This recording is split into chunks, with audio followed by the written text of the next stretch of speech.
بسم اللہ الرحمن الرحیم۔ محترم ناظرین، السلام علیکم ورحمۃ اللہ وبرکاتہ۔ ایک کسان کے دو بیٹے تھے، ایک کا نام اقبال اور دوسرے کا نام سرتاج تھا۔ دونوں بڑے ہوئے۔ اقبال نے علم حاصل کیا اور بڑا عالم بن گیا۔ سرتاج کو علم سے کوئی دلچسپی نہیں تھی۔ اس نے صرف مال و دولت جمع کی اور بہت بڑے دولت مند بن گیا۔ جوں جوں وقت گزرتا گیا، سرتاج اور زیادہ امیر بنتا گیا اور اقبال علم کی دنیا میں ترقی کرتا گیا۔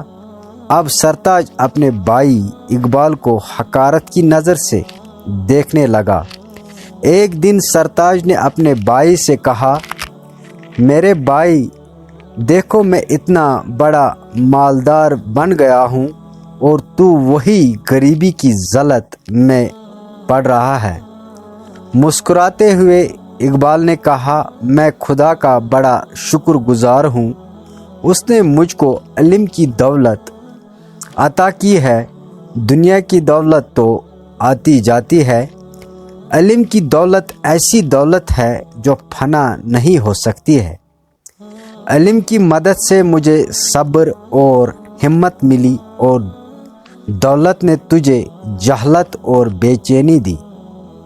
اقبال کی باتیں سن کر سرتاج شرمندہ ہو گیا اور اس کو بھی اس بات کا احساس ہو گیا کہ دنیا کی دولت چھین جاتی ہے مگر علم کی دولت کو کوئی چھین نہیں سکتا۔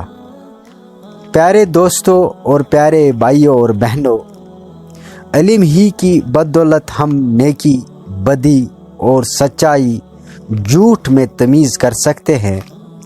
علم ایک نور ہے جس سے جہالت اور گمراہی دور ہو سکتی ہے۔